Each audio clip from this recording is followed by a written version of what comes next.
I'm Bruce Dale. I'm Dave McRae. And this is Off the Reel. That's right. All right. I don't know what to say. We're good to go. Yeah. We're good to go. Here on the Hey, shot Bob, and what get are you some doing? of the- What the hell is... Out of the shot, please. Out of the shot.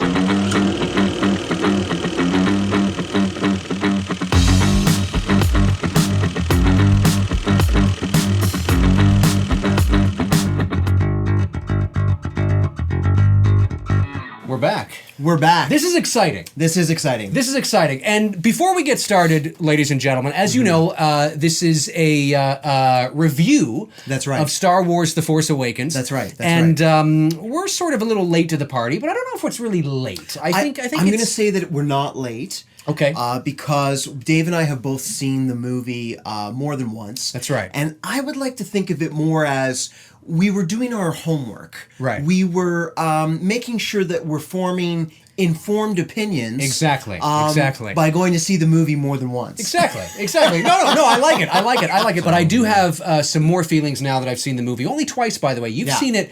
I've seen it 3 times. I've seen it 3 times now. We're definitely going to go see it a 4th/3rd.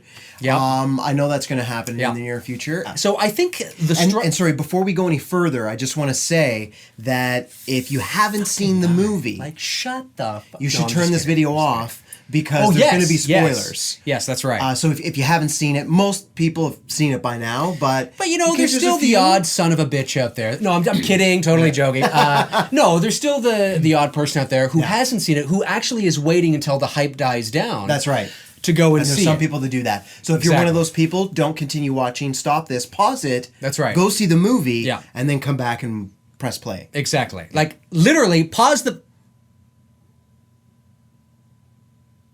And then come back and watch the film. Right. That's right. Exactly. So today I figured that the structure would be, we're going to talk about what we really liked about the film, and then we'll talk about what we didn't like about the film. Right. Or maybe what we wanted to see, or maybe as filmmakers, what we would have done differently, perhaps. Yep. And then we sort of give a general consensus on maybe some of the ideas. Rating. Rating, and maybe kind of looking forward to the next episode. And what we might anticipate and see going forward. Exactly. Exactly. So who wants to start? Why don't you go? Want me to start? Yeah, okay. Yeah. All right. So, okay, now... it's a loaded question. Here we go. It's a loaded question. When I was watching the film, I found myself periodically throughout the movie thinking to myself, holy fuck, I'm watching a Star Wars movie, in the theater. Yeah. And it's good. It's good, Daddy. It's good. And I just couldn't believe that I wasn't watching 155 minutes of exposition. It was fantastic. So, so that's another reason why I felt I needed to see it again and again, is because now you've sort of calmed down and you can sort of take it all in. Yeah. But my first initial reaction from the opening crawl, I thought the opening crawl was fantastic. It was... a little bit more direct. Yes, very direct. Here's what's going on. Here's how it is. Boom. And I was like, okay, I'm ready to go. Yeah. What I really loved about the film, and you're going to touch on this as well, it delivered exactly what we Star Wars fans of the original trilogy, had been waiting for our whole lives. Yeah. A Star Wars film that feels like a Star Wars film. Yeah. I love the overall feel of the opening scene, how we're in a real location with people in real costumes. I'm not watching CGI characters. I really like that. So immediately I felt this is Star Wars. Just from that, you add that element, just that element of people in real costumes in a real location. It's amazing how much even that does. The first 5 minutes of that movie, it felt very original trilogy. Yes, it did. And I didn't, and that's the that's feeling. what I wanted. That's what I've been waiting for. Right. I agree. I think that The Force Awakens captured that essence that we felt in the first 3. The acting in this film. Prequel what? Prequel what? The acting in this movie, Bruce, oh my God. Daisy Ridley, John Boyega, Adam Driver, Oscar Isaac, phenomenal.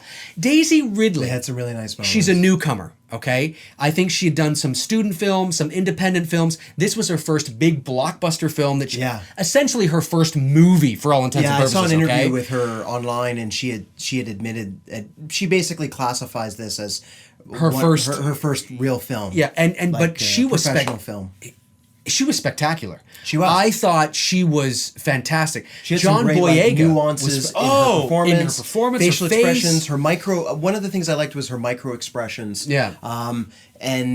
And you saw it, especially moments when she's in the Millennium Falcon in the cockpit, and like when they land on, I forget the name of the planet that Maz is on, where they have the watering hole that that planet, and when they just exit the Millennium, and they're going to go into the bar, the cantina, and he says, you know, he's offering her the job, and he's like, you know, it's too bad that, you know, you won't accept because Chewie really likes you. And then she has this moment where she smiles and squints. It's a smirk. It's a smirk. Like you squint from the sun and she kind of smirks a little bit. Yeah, it was really nice. Moments like that where she, absolutely. Really captured the essence. There was a nice innocence that she portrayed to her character. I also loved her performance when she's in the forest with Kylo Ren and he uses the Force on her and he throws her arm back and she's there and she's completely frozen. The look on her face, I totally buy it. I mean, she is a scared, frightened woman. And when he puts the lightsaber, you know, kind of like this here. Excuse me. Kylo Ren let me borrow this. So, you know, and he puts the lightsaber like literally like right here.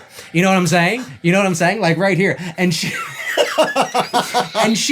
but the look on her face, fantastic. Yeah. There were a lot of nice moments throughout that film that Daisy Ridley had where I sat there and I thought, I like this girl. Yeah. Like I like her performance. Yeah. Daisy Ridley's character was fantastic. John Boyega's character, Finn. Yeah, now, he was a lot of fun. He was a lot of fun.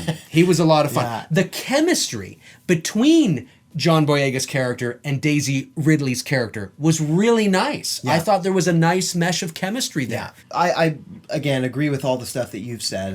I like all of that stuff. Yeah. And the other thing that I liked was some of the relationships, the choices in casting, and the choices made within the storyline. There was more of a feminist approach to this, I'm going to say, because we had strong female lead as the central character. Yes. Which before, in the other two generations of the films, it's been a male central character. That's true. Who's been the strong lead. There were other female Jedis, but we weren't really exposed to them much. There was no emotional attachment to them. We just kind of saw them. Yeah, and they only showed up in Revenge of the Sith. And then if you watched the Clone Wars or Attack of the Clones series, too, I think, right? They were in the big arena, Coliseum area there. Yeah, so you saw them, but it was only in the Clone Wars television series that you were first exposed to strong female lead characters, right? It was nice to also see a black man as a central character in the piece. I like to see that stuff because we come from a traditional history within cinema and not within the last 5 years or so. Like, it's changed a lot, but the majority of the history of filmmaking has been traditional in the depictions and the races that we see and whose story is being told and in television as well. So I found it refreshing to see that. Absolutely. And for me... And the performances were so good that you just got lost in the chemistry between them. And I felt as though that in of itself, those choices in of itself gave the film a more modern, current feeling than that we needed. And it also complemented the Star Wars universe. There was nothing like, I don't think twice about it. Yeah. But I did notice, because again, we know about history of filmmaking. Yeah. We know about traditional archetypes and character portrayals, all of that. Yeah. So it was refreshing to see it. And then also learning that the stormtroopers are not clones anymore, that they are people who are kidnapped or assimilated in some way. You know what I mean? Yeah. And so... But it's interesting that's an evolution of a character that's not really expanded on too much. No. But again, some of those soldiers are women. Yes. And then some of the X-Wing pilots are women. Yeah, and even the captain, really nice. right? That's right. Who we didn't see too much of, but she's a female as well. Yeah. So for me to see those kinds of things represented and those choices made from the director's point of view, I really like those choices. Right. And I would have made those same kinds of choices. Very nice. I think Very that nice. it well said. Well said. Yeah, I just think it added another layer for me for the film. Yes.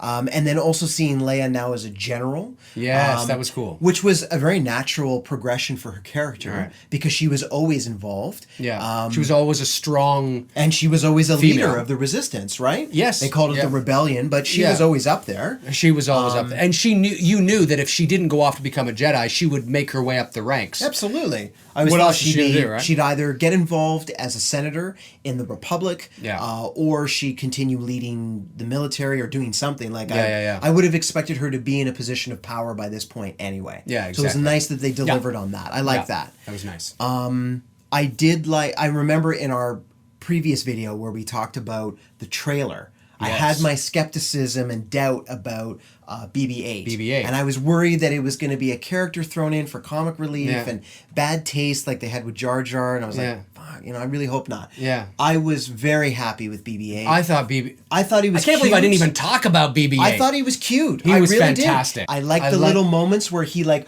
rolls up to Oscar Isaac and he is like, "Hey, you!" Like, hey buddy, how you doing? Yeah. You can really see that there's a relationship there. And you could tell what BB-8 was saying at times, just like R2 with some of the things that he does. Hey buddy, how you doing? He was a nice addition, I thought. He was. I'm a bad guy. No, I don't know. It just takes me back. I loved playing with action figures when I was a kid. I had like a whole basement area to myself in my home as a kid, and it was just covered with toys, and I made little bases, and I had Bruce, all kinds of different action figures. Your and place is still like that. Yeah, okay. Well, we'll talk about that in another Anyway, episode. okay. So, Han Solo. You know, Harrison Ford was Han Solo. Harrison Ford was more Han Solo in this movie than he was Indiana Jones in The Kingdom of the Crystal Skull. Harrison Ford, I bought that this was a 70-year-old Han Solo. This is Han Solo in 2015, or I guess a long time ago in a galaxy far away. Yeah. But this is what Han Solo would have been 30 years later. Yeah. Harrison Ford was spectacular, and there's a part of me that's disappointed, big spoiler alert, that he's not going to be in the next movie. Right.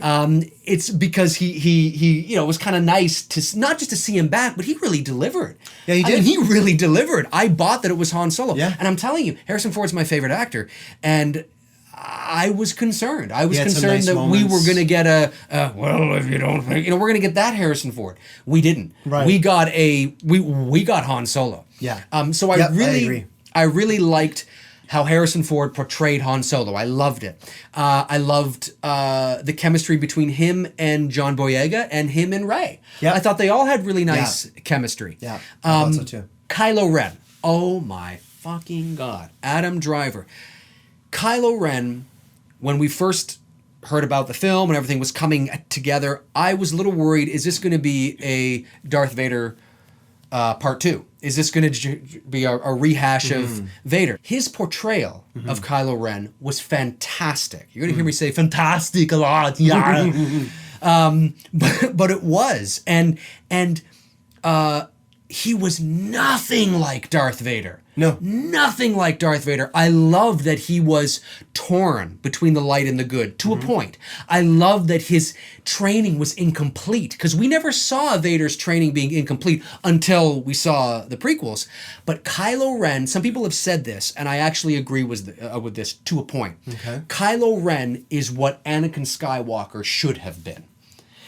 The conflict, the temper tantrums, the performance, the acting, the performance by Adam Driver was fantastic. I love that his training, you see, because to be a powerful Jedi or to be a powerful Sith or to be one with the dark side or the light side, you have to be in control of your emotions. And if there's one thing that Darth Vader showed us in episodes 4, 5, and 6, that dude was cool as a cucumber, man. You don't he was. He was cool and in control, and a lot of that has to do, of course, with James Earl Jones's, voice and how awesome he played it. But his anger controlled him, and his also anger, ruled but him the as body well. language that David Prowse, who was the man that was in the costume, the way he portrayed him through his body, calm, cool, collected, powerful. Kylo Ren was he's powerful, but he was none of the other things. He was unrefined. He was unrefined. That was a nice change. I really liked seeing Kylo Ren in this temper tantrum moment because he desperately wants to be like his grandfather. Spoiler alert! Desperately wants to be like his grandfather. But he lacks the maturity. But he lacks the maturity, the training, and the growth, and that was fantastic. Princess Leia. I liked Princess Leia. I thought it's very evident that Carrie Fisher's been out of the game for a while, but on second viewing, her acting didn't bother me as much as I thought it would have. I really enjoyed her acting, actually. But I thought it was okay. I thought it was okay the second time I saw it. But I could tell that she's sort of been out of the game for a while. She has had a pretty tough life with drugs and things like that. So and for me, that communicated through. Like, I got the feeling that Leia, especially once I learned about the relationship between her and Han. Oh, it worked. And that they're separated. Yeah. I got the vibe, even from the way that she speaks now, that Leia's been through some tough. She's been through some tough times. Shit. Yeah, she has. Yeah. And I found that kind of clear. Like, I found that somehow she wears her life experience very clearly, and that gave her a maturity. Yes. And what's the word I'm looking for? I don't know, but it Well, gave her the it? maturity. You see,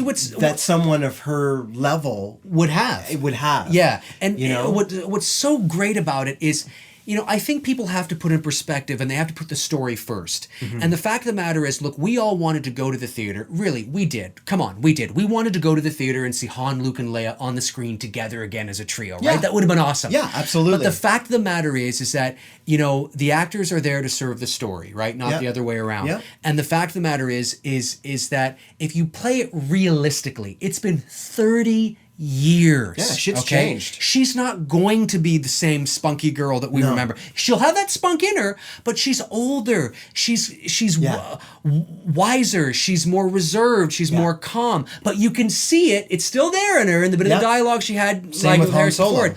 But so they played it very realistically. I really liked the music, of course. Yep. And I liked some of the new music that they brought in. Oh, love it. When Daisy Ridley's character is going down the hill. Ray's theme. It's called Ray's theme. Yeah, I really like Ray's awesome. theme. Yeah.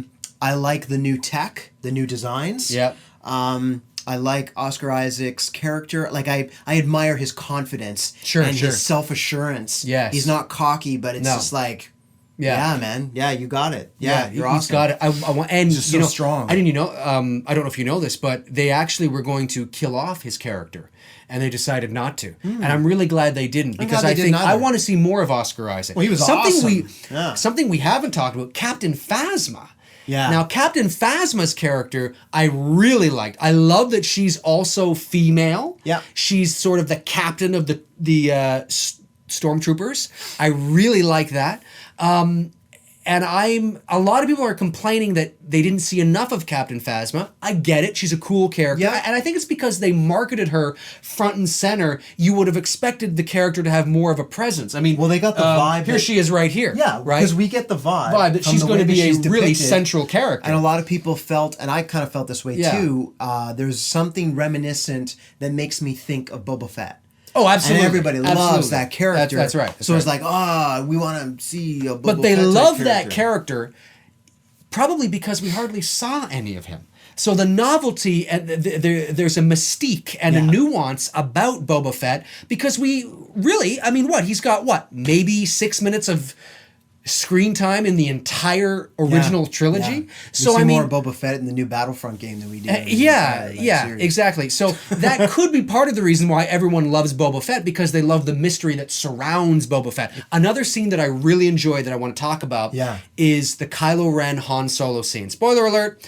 A lot of people were upset. They didn't like that scene, or they thought, Han had to die, or why Han Solo. Look, I'm here to tell you, and you'll probably agree with me. Are they just upset at the fact that the character died? I think so. Because they love the character so much. The fact it's like, that, I have to kill him? I didn't want Han Solo to die either. You didn't want Han. No one wants Han Solo to die. But the fact of the matter is that scene is not about Han Solo. That scene is about Kylo Ren and his character arc. Remember what Snoke said to Kylo Ren before that scene. Yep. He said, even you have never faced such a test. Yeah. He's talking about the sacrifice that Kylo Ren, when he says to Han, I need your, no, he says, I'm paraphrasing, I believe. I need your help. I need your help. No, I know what I have to do, but I don't know if I have the strength to do it. Yeah. Can you help me? Yeah. You're supposed to think that Kylo Ren's talking about, can you help bring me back to the light side? Which I think it's fair to interpret that he might have implied that on one level. He might have implied that. It's fair to interpret that. And there is a part of him that is struggling. Yeah, because he admits that earlier on. Because he admits it, right. But the fact of the matter is that remember, what does he say after he shoves the lightsaber through Han Solo? He says, thank you. Yeah. That's what he was talking about. He's crying because he didn't, in some way doesn't want to kill his father, but he knows he has to in order to be that much closer to becoming his idol, his grandfather, Darth Vader. Mm-hmm. He needs to sacrifice his own father. Mm-hmm. He needs to kill one of the biggest, because his father and his parents are basically a huge pull for him to the light side. Yeah. Well, he gets rid of his father, he's getting rid of a weakness. In his mind. In his mind, yeah. Right, exactly. Yeah. So he had to murder his father in order to be one step closer for his journey. Yeah. And that's what Snoke meant. That was his even test. That was his test. That was right? His test. That was his test. Because Snoke knew he would either turn one way or the other. That's right. Because Snoke is powerful enough, clearly, that he would sense if he's going one way or the other. Yeah. And yeah, exactly what you're saying. Yeah. And so I thought it was a great scene. Yeah. I thought it was... Yeah, I liked it too. I didn't want him to die either, but I was like, fuck. If you're going to go out, if Han Solo's going to go out, that's the way you go out. You don't have him walking in somewhere. It's like, oh, Chewie, I got hit by a stormtrooper. Oh, down I go. Yeah, exactly. Let's face it. If Han Solo got punked off by a stormtrooper, you'd be that much more pissed. Chewie. Yeah, what's going on here, Chewie? I don't know what's happening. Again, I'm reminded of the movie Spaceballs. Where what's happening? Darth oh my God. Helmet is... It's a flame trooper. And that's how Han Solo dies? Come on. But this is the thing, with that scene... And at a few points throughout the story, the cinematography was foreshadowing what was going to happen. Oh yeah, because especially in that scene. In that scene, when because you see the base the light is sucking out the sun, like a star killer base is sucking the light from the sun. But as Han is entering the walkway, the catwalk, the light is casting. You see on the light bridge. cast. Yeah, and when you see Kylo Ren as he's about to kill Han, you see the light fade off of the back of Han's head. That's right, and you everything see the light red. fade, and it becomes red, just like it was with Vader or whoever. And then, that's when he's killed. Yeah, look, and then we have Han fall off the catwalk into the light. Yeah, that's right, into the light. So clearly, and that's all that for me. I like those moments because that then leads into. I believe, yes, it's obvious, but I didn't feel it hits me over the head. I feel as though it's appropriate and what it needed to be, and I think Abrams did a good job directing that and working with the DP he did.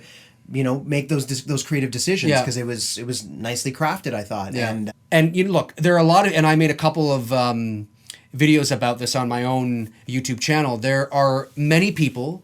One of the biggest gripes about it is that it is just a rehash or a remake of The Force Awakens, of A New Hope. And as I said in my video on my own YouTube channel, it is not a remake of A New Hope. A remake, by definition, is when you take the exact plot, the exact characters, the exact narrative, story structure, setting, everything, and you remake it. Yeah. Now, with different actors. Image it as well. Right, with different actors, but if The Force Awakens was literally a remake of A New Hope, The Force Awakens would have been literally about Luke Skywalker on Tatooine meeting Obi-Wan Kenobi, meeting a Han Solo. You'd have different actors playing these roles.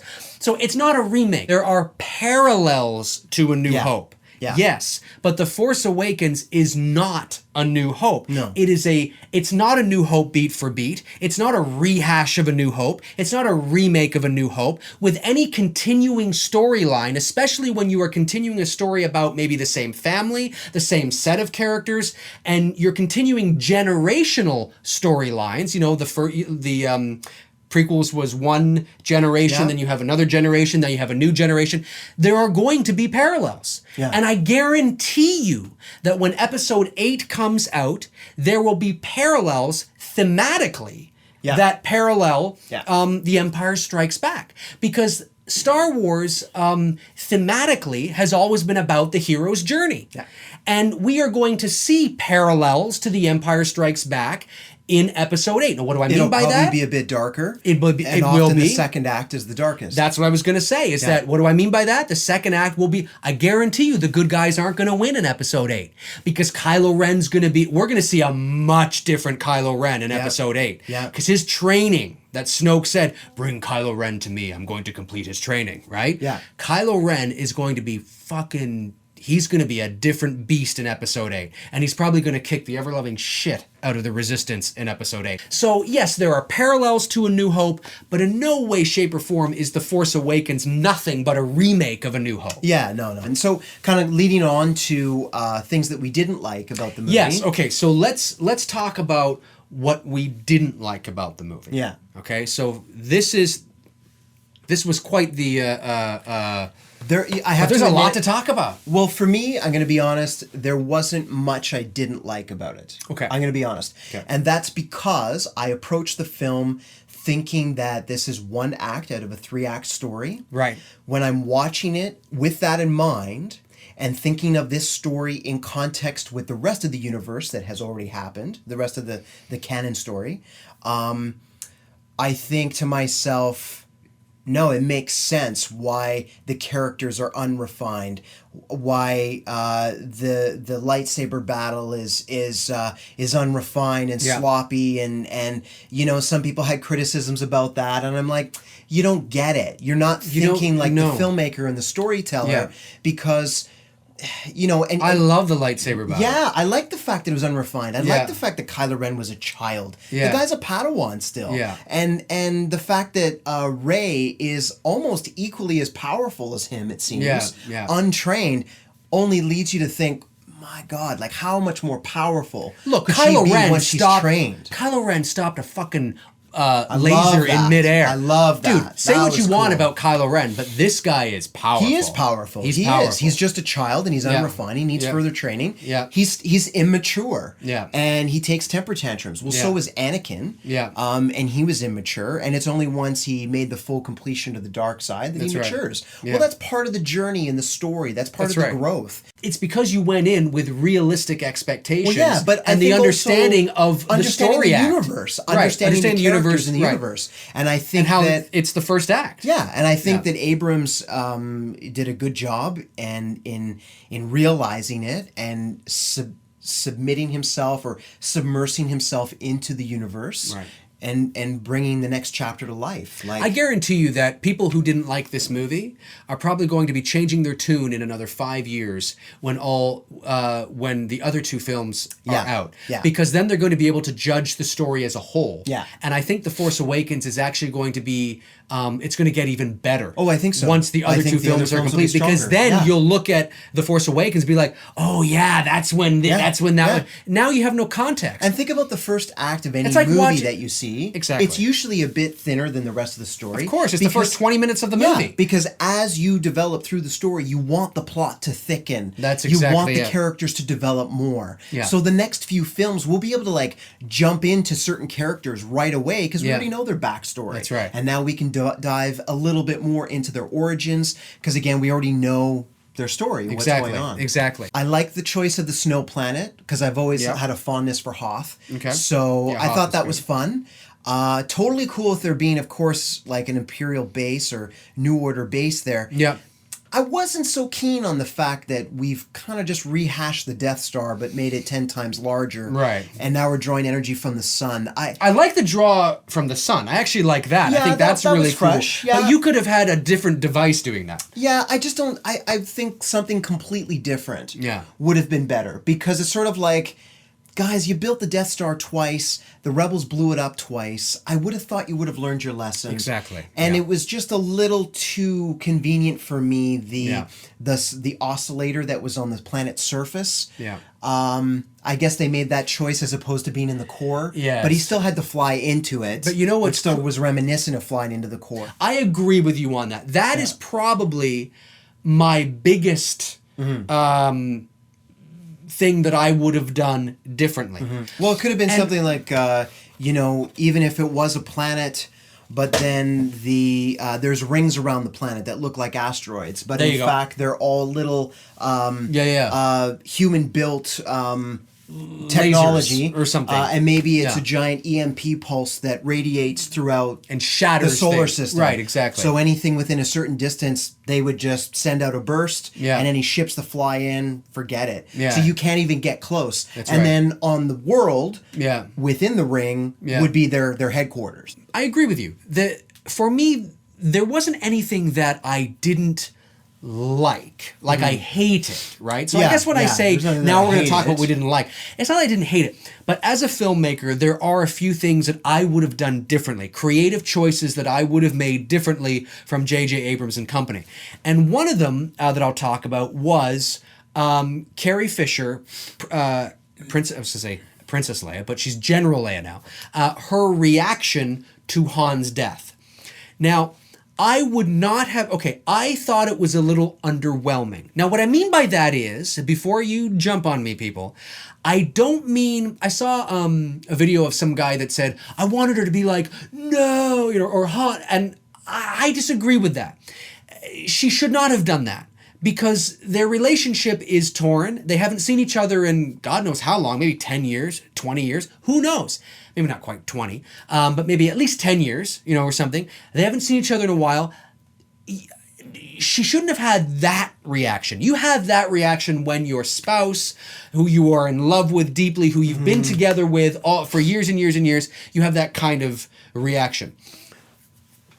That's not to say that Han and Leia don't have affection for each other. There is a history there. They do love each other. You can see that. There's clearly a fondness. There's clearly a fondness because of the history. But what I would have done as the director of The Force Awakens, I would have said, okay, Carrie, well, what we're going to do exactly what you did in what ended up being in the film, but I want you to turn to the camera, which she does, and I want you to stumble a bit and hold on to, the table that's there or something, and sort of begin to kind of fall down as if you're sort of having some sort of cardiac problem, or something. And then her aides run over to her and go, General Leia, are you okay? Are you okay? Oh my God. Because they've seen that their general, the one in charge, has fallen all of a sudden, right? It could go one of two ways. Because they are exes. Yeah. So we don't know why they split up. Yeah. But we don't know their emotional state or lack of affection or affection to each other at this point in the story. So that's why I say that her having reaction, is unnecessary. I think it's too much. Yeah, like on one hand, I think her expression and what she did do was totally appropriate. Oh, it is. No issues. It is. When I think of it from the point of view of, well, they're exes and, they had their shot and it didn't work out. Yeah. The emotional connection's not as strong. So, and like you said, she's a general. So she's trained herself to be more poised and focused and not lose emotional composure. So it works for me. I have no issues with it. But if we had lingered on her character, again, it would have been totally fine. Yeah, if would be, if anything would be the thing to break down a general. Yes. It would be a strong attachment to an individual like that. Exactly. And Han was obviously a very significant character to her. So, which is why for me, and you're right, the second time I watch it, she does a bit more of a breakdown. She does slouch a bit, and she does kind of go like this. She does. You're absolutely right.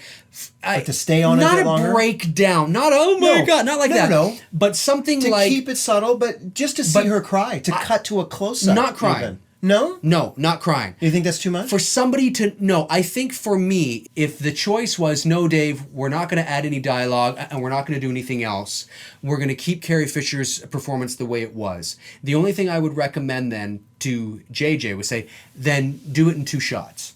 Then have your master shot of what we see of the film and then cut to a close-up of it. Yeah. Because the close-up implies intimacy. right? So when you're closer, you're more intimate with the character. Because we want to see the vulnerability of the character in that moment. That's what the drama is. That's exactly. The and heart you know of the drama. what? That may have been, for me, all that was missing. You do that, and I'll find out, because I'll have the movie on Blu-ray, and when it gets to that scene, I'll just hit zoom on my television. And I'll see if it works. See if it works. But honest to God, that may have been the only thing. If you do this, and then this, and it's still the same, it's the continuation. It's just a closer shot of what we're seeing. Yeah. I might go, okay, yep, that works for me. Yeah. I just wanted just a little bit more. Well, the other thing that didn't really bother me, but I would have made a different choice, was the depiction of Snoke. I didn't like. I'm going to be honest. I don't really like I don't like how the character looks, because it reminds me too much of Voldemort from Harry Potter. And immediately as soon as I saw Snoke, I thought Harry Potter. I thought Voldemort. And I was like, it pulled me out of the film. Right.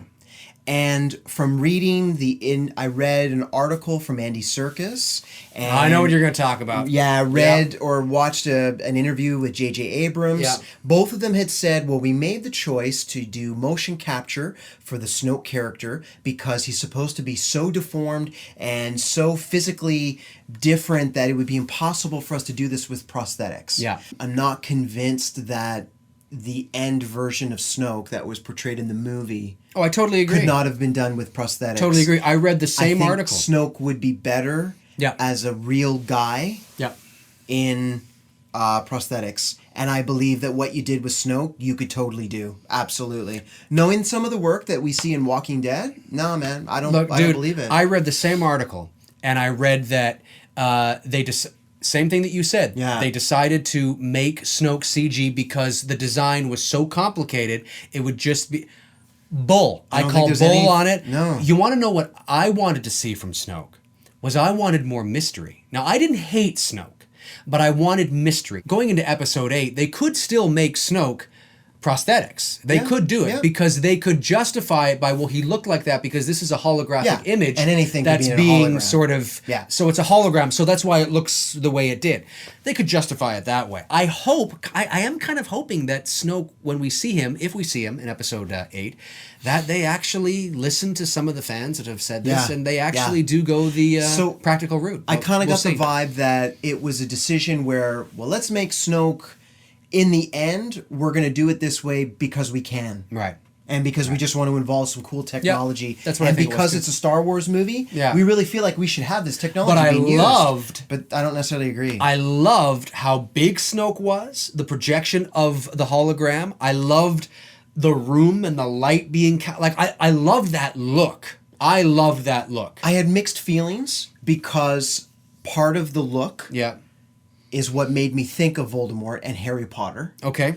And I got pulled out of it because all I was thinking was Harry Potter. I'm like, that's a totally different universe, great story, I love it, but completely different. Yeah. And then, I'm going to be honest, I didn't, at first, up until the point where they revealed it was a hologram. Yeah. The whole time I was like, I don't like that he's a giant. Fuck off with this shit. Yeah. I didn't like the fact that he was a giant. I wasn't crazy. And then they. Like, I would have preferred that he was, what are they called? Zabrax? Or I don't know if I'm saying it right. I'm not Darth sure. Maul.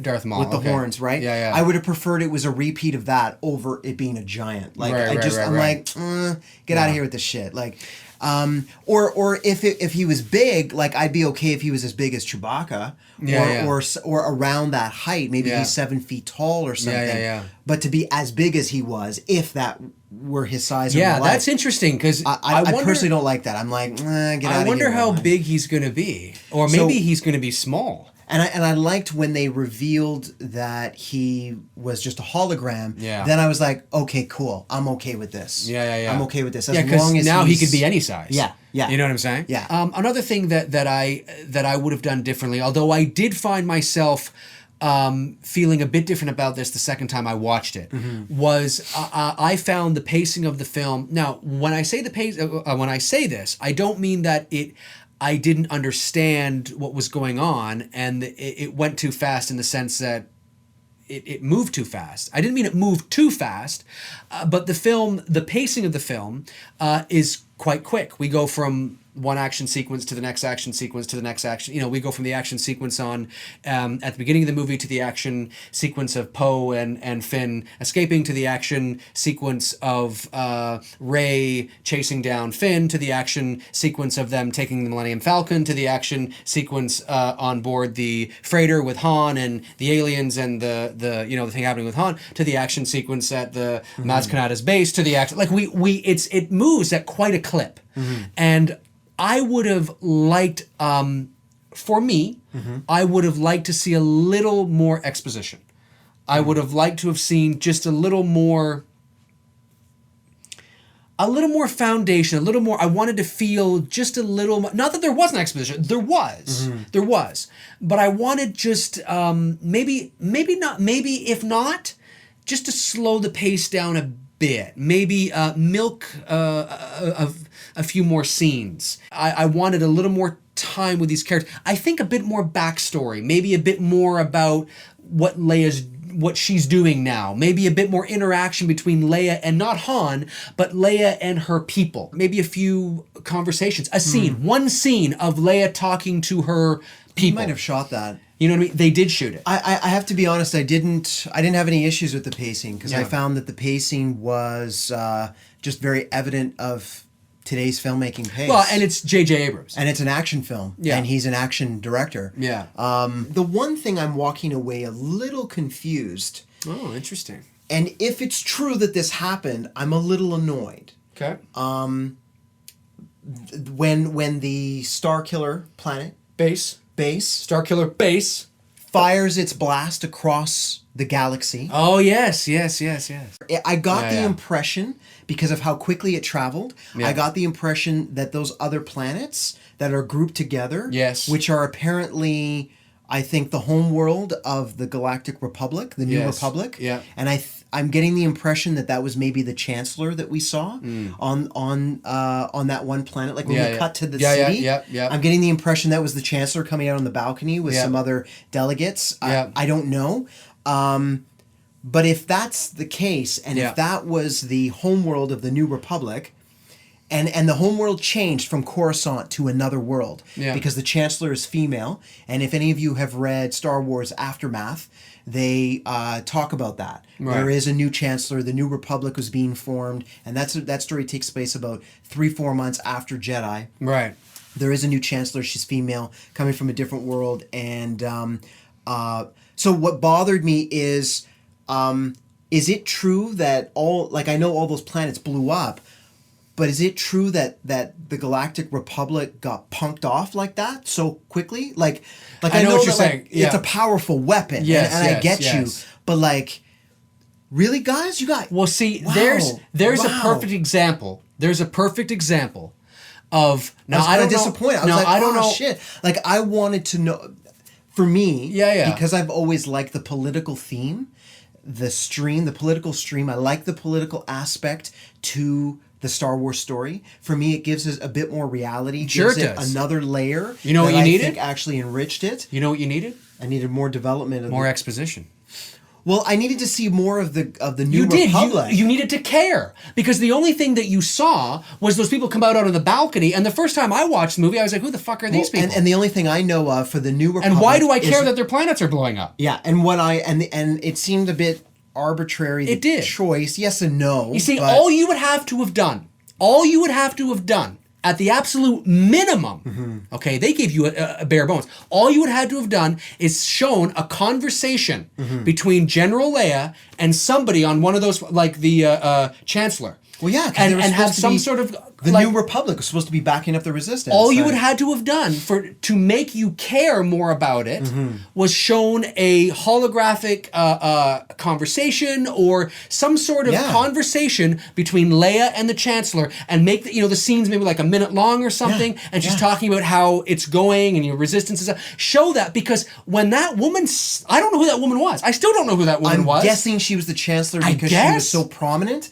and based on the Comment below and tell us who it was. Comment below and tell us who it was. I'm But guessing based on the uniform and Perhaps. from reading Star Wars Aftermath and the description that they give of the Chancellor in that book. That's and that book is canon. Yeah. But that's but because I'm fascinated about what happened. yeah. That's something that I always that's what wanted you to needed. know. That's what I'm talking about in terms of exposition. It's just Yeah. little things like that to Yeah. not random useless exposition. Talking about things that link things like Yeah. that, or maybe Leia gets in touch with them to warn them about it, or just something that makes me go when that planets blow up. Makes me go, ooh, fuck, that's rough. Shit just got real. Yeah. Like I just see a woman. I just see a woman come out onto a balcony, and I'm just like, Yeah, a couple of cool aliens, and it looks like that kind Coruscant. of sucks. It's reminiscent of Coruscant. That kind of sucks, but I don't know who these people are, and why do I care who these people Yeah. are? So yes, for me, So I got the that's sort of what I'm impression- talking about. So I got the impression from that scene Things like that. that the New Order just destroyed the New Republic. Yeah, I think they did. That's the impression I walked away with. And I'm a little annoyed that the New Republic got punked off so quickly. That would have been cool at the end of Episode 8 that they destroy the Republic. And then it's like, oh shit. what happens now? Yeah, because I agree. You're with talking that. about destroying a galactic government in one stroke like that. And I'm like, Excuse me. Okay.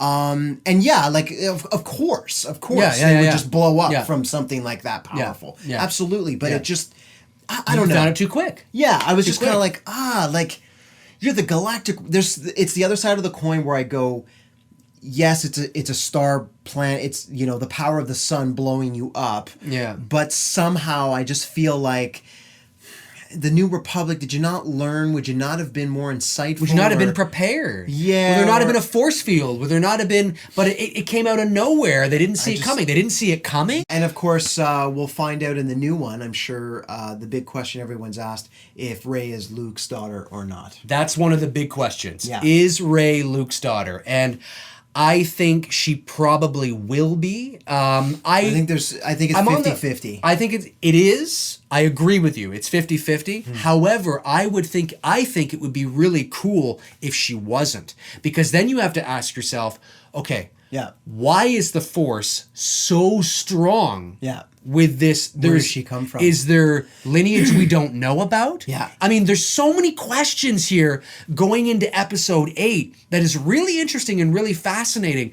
And I'm just kind of on the fence. I think it would be cool if she was Luke's daughter. That's kind of an interesting dynamic that I would be curious to see. But I'm really Keeps it in the excited. family. Yeah, but just the dynamic between how Luke interacts with his daughter. Where does she come from? Yeah. Who's her mother? Yeah, I mean, who's the mother? Is Yeah. she some hoe that Luke shacked up with on his way Yeah, to yeah, yeah. Yeah. whatever? Or I'm who kind of is she? hoping it's not an immaculate conception story. I'm hoping it's not either. I get really annoyed with that shit. I'm hoping it's not either. Because it feels like a cop-out to me. I have to agree. It would be cool if she was not Luke's daughter. Yeah.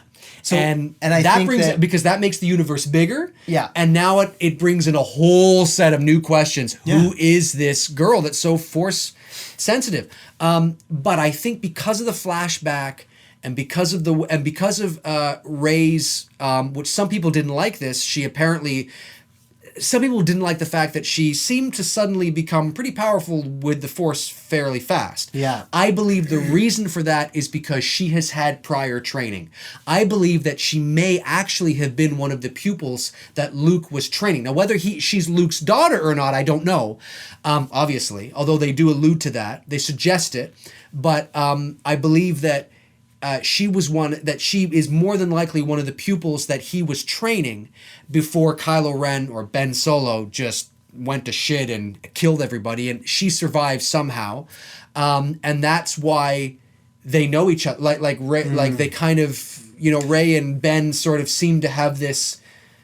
Ben Solo? Ben Solo, yeah, like there seems to be this sort of Familiarity? yeah, are they cousins? You know what I Well, mean? this is my thought is- because I think her memory was wiped somehow, and she was able to remember. Because if you remember, when Kylo Ren was interrogating her, he says something to the effect of, because he's trying to read her mind, and he says, you see, an island surrounded by Water.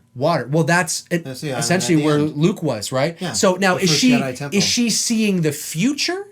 Is she seeing the past? Is I think it's she the listening future. to Luke? Right? Is Luke being able to? Is Luke I think speaking to it's- her somehow? I think that she's. My theories are like I think that she's naturally, obviously talented, and I think Yeah, that yeah. those were premonitions. She was seeing visions of the future because Luke had the same ability, and Yoda picked up on it when he was training him in Empire. And that's how he noticed that Yeah. his friends were at Bespin, Cloud That's City. right. That's right. So- I see a city in the clouds. But the thing future is- you see. Yeah, exactly. So I think she saw the future. The future. And so he tapped into it. So I've got a couple of thoughts. One is, if it is Luke's daughter, I don't think that he did any training with her. And Okay. the reason I say that is because when Finn meets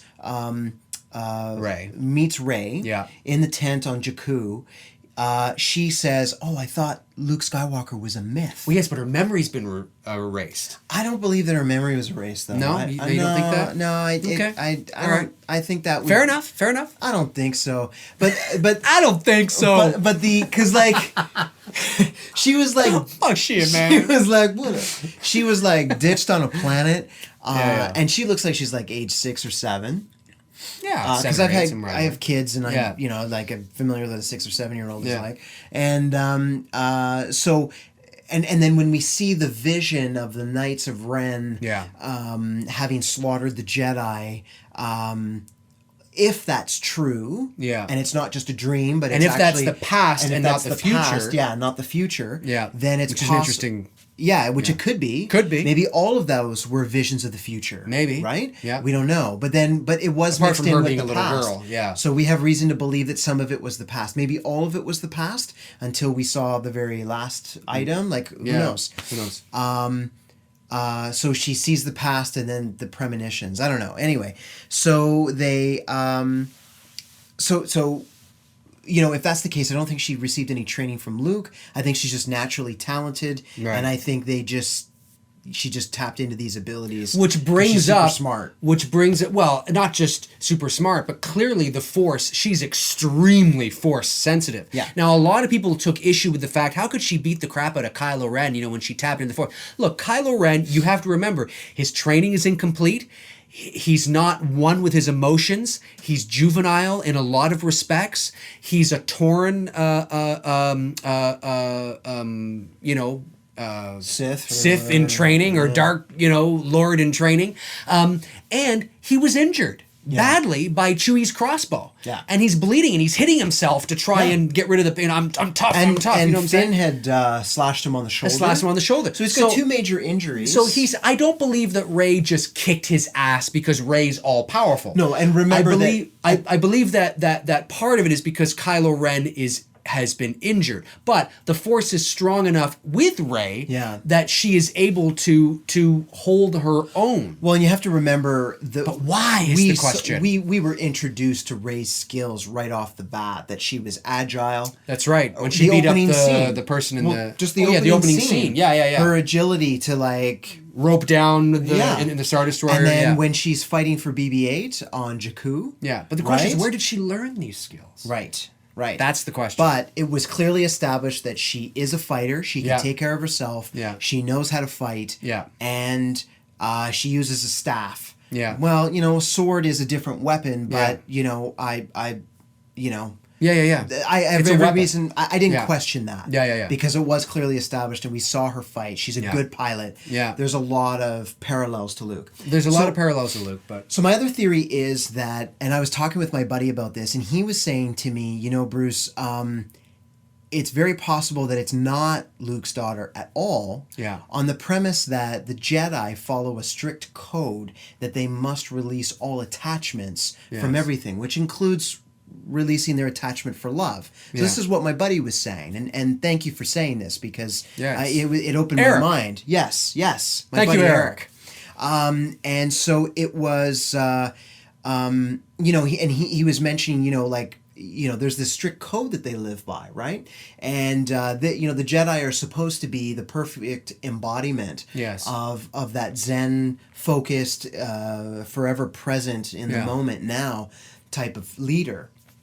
Whereas the Sith are constantly driven by fear, greed, and hunger for power, authority. Yeah, and they'll kill each other like it's the dark side. Yeah. So if Luke held true to those values, and he maintained the embodiment of what it means to be a Jedi, then there's no way that Rey is his daughter. That's true. Because that would violate the Jedi code and go against his character. It's not a choice his character would make. Right. To have an affair with someone and have a baby. If it is Luke's daughter, then that means that he has reevaluated those values as a Jedi and obviously kind of modified the Jedi code. Yeah.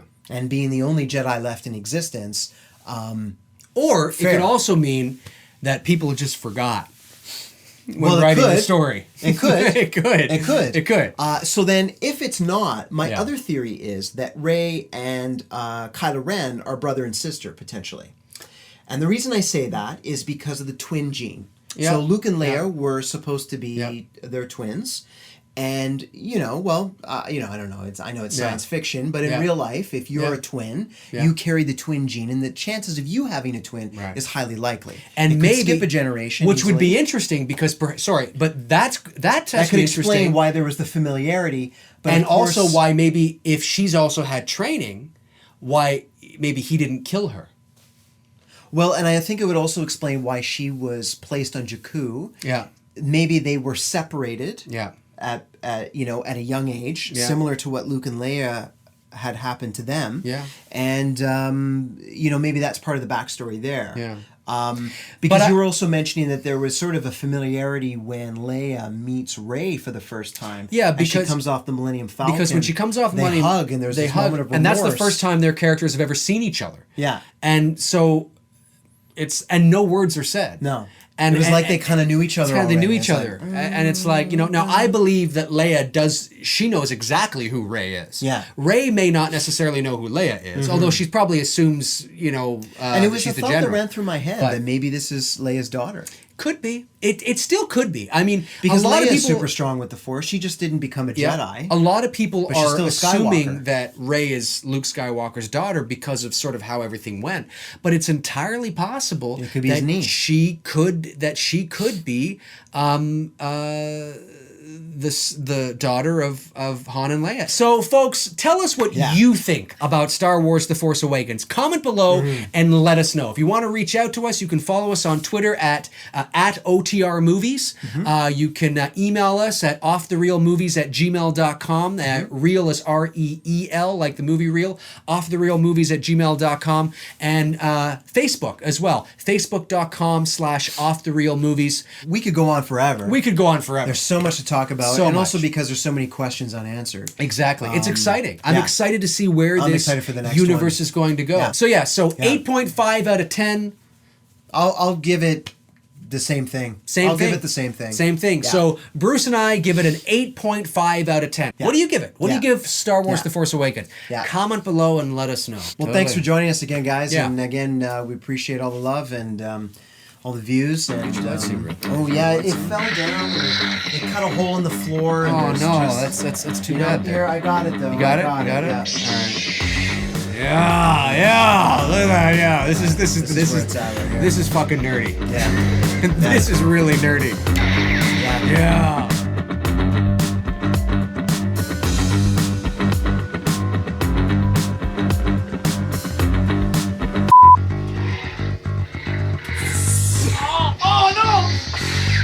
So annoying, man. Give it to me! Why?